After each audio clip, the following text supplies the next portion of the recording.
Hi, we are doing Redbook 10.2b. Let's get started. Here, we must determine the equation or the solution. If we have no solution, infinitely many solutions, okay? And so therefore, let's take a look. Here, we're solving for our x. So therefore, we are going to move this 3x over here. And therefore, we have negative 4 is equal to a negative x plus 7. We're going to move the 7 over here. And therefore, we have a negative 11 is equal to negative x.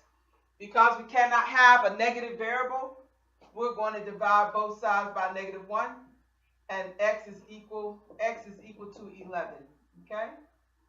All right. Here we have two distributive properties. So we must distribute. Here, a half times 2x is going to give us an x plus a 3. Okay. Here, a third times 3x is going to give us an x plus a 2. All right. From there, we're going to combine. We'll move, if we move the 1x over here, we're left with a 3 is equal to 2. This is not equal. Therefore, we have a no solution for number 4. Okay? Let's move on to number 6. Number 6, same thing with the distributive. This gives us a negative 6x minus 3 because 3 times the 2x, negative 3 times 2x, negative 3 times 1 equals to 6 times 1. And 6 times negative x will give us a negative 6x. Okay? Now, let's move this over here by adding 6x. The inverse of this, instead of subtracting, we're going to add it on it to the other side. So that negative 3 is equal to 6. And these two cancel each other out because negative 6 plus the positive 6 is going to give us a 0.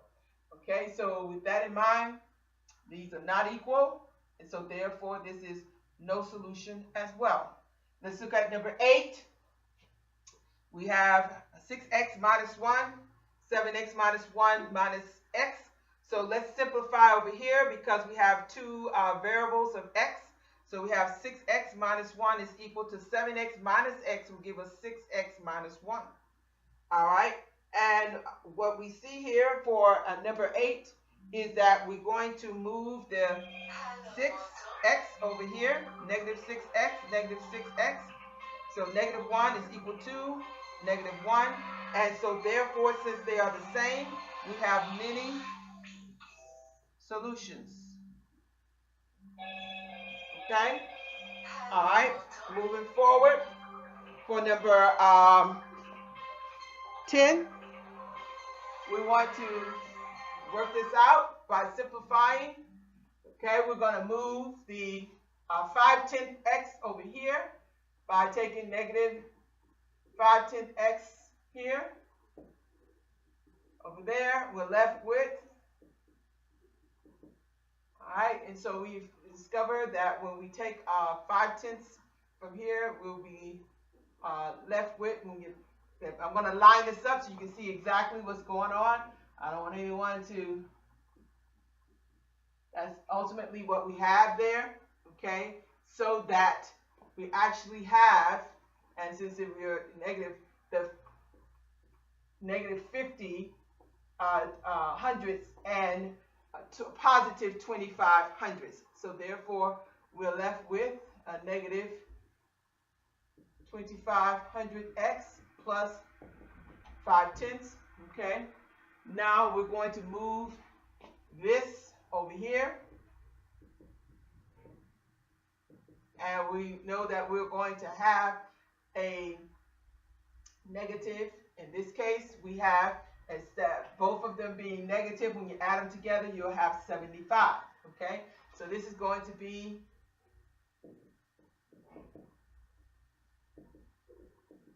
all right, so now we're going to divide both sides by 25 hundredths.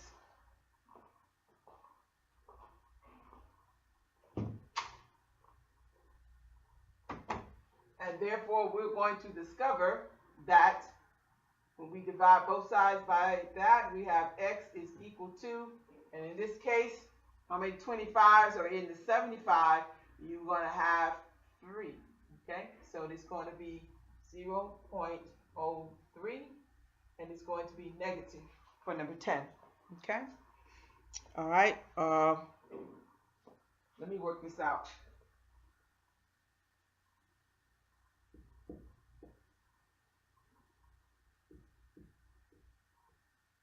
Okay, it's going to be 3. My fault. Thinking about the decimal point, so it's going to be 3. Okay?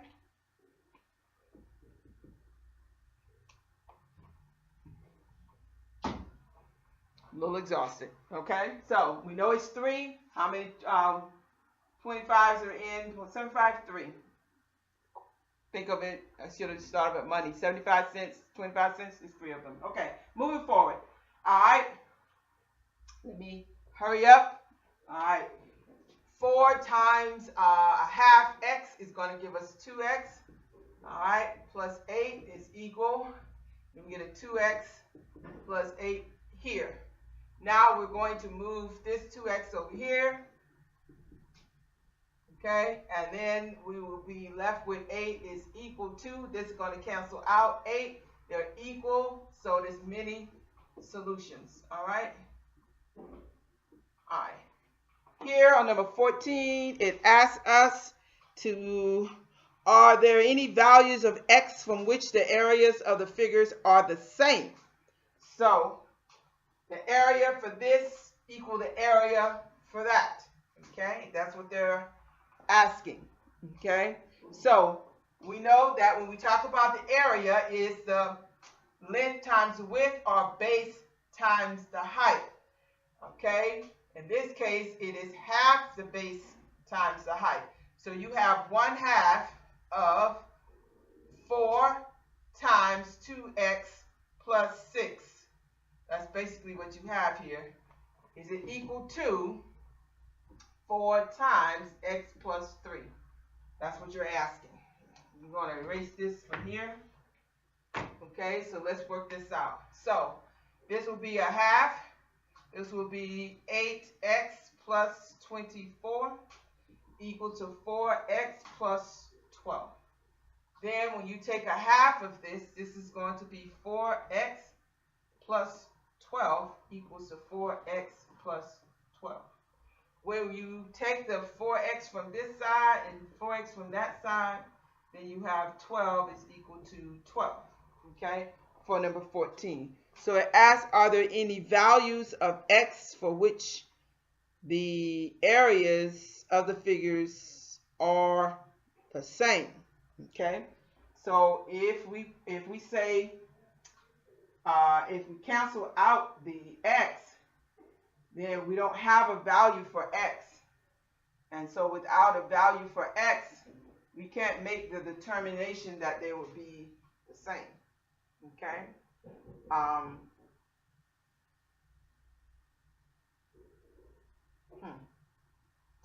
Okay, so we'll have to come back to that because this gives me a false sense of security here. Let's move on to number 16. Number 16, we have 5x minus 1 is equal to -1 minus 5x. Okay, so we have 5x minus 1 is equal to, this is a -1 on the outside, so that's a -1, and that gives us a positive 5x. Okay, then when we take 5x from both sides, minus 5x minus 5x, -1 is equal to -1, and so therefore we have a solution here for number 16. Many solutions. Here on number 18, we have 6x plus 1.2. All right, so therefore we're going to cancel out the 6x over here, cancel it out over here, and we have 1.2 is equal to -1.2. And we discover for number 18 that we have no solution because they're not equal. Here we're going to combine 4x minus 7 is equal to 4x minus, in this case, not minus, but plus 2, because -3 plus a 5. All right, so now we're going to take the 4x from here, take the 4x from here. We're left with 7. Negative 7 is equal to 2. They are not equal, okay? And so therefore that solves it for that, okay? Now, that is pretty much how that goes. And so therefore, with that in mind, we are going to call it a day, okay? And I will see you in the morning by God's grace. Bye.